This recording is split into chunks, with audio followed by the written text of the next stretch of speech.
बिस्मिल्लाहिर्रहमानिर्रहीम। अस्सलाम वालेकुम। मैं हूं मुताहिद फ़ैल और आप देख रहे हैं सीक्रेट विद मुताहिद फ़ैल। प्यारे दोस्तों, अल्लाह के करम फजल से मैं बिल्कुल खैरियत से हूं। उम्मीद करता हूं आप भी हंसते मुस्कुराते और बिल्कुल ठीक ठाक होंगे। आज की अफ्तारी में मेरे हिस्से में आया है ड्रिंक तुम लंगे का। तो चलिए जल्दी से वो बनाते हैं। उसकी वजह यह है कि टाइम बहुत ही शॉर्ट रह गया है, तो इसको हमने जल्दी से बनाना है। तमाम चीज़ें मैंने इकट्ठी करके यहाँ पर किचन में रख ली हैं, तो अभी इसको बनाना है।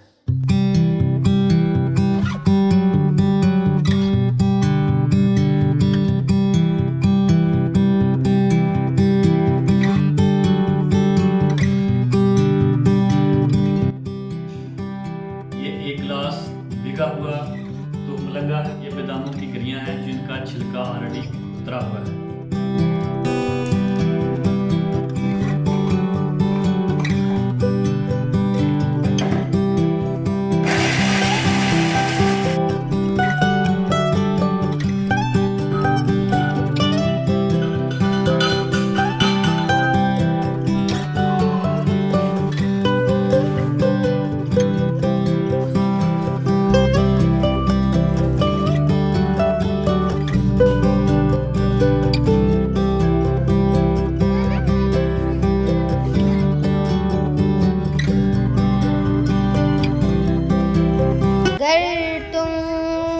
ना सुनोगे तो मेरी कौन सुनेगा। अगर तुम ना सुनोगे तो मेरी कौन सुनेगा।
Allah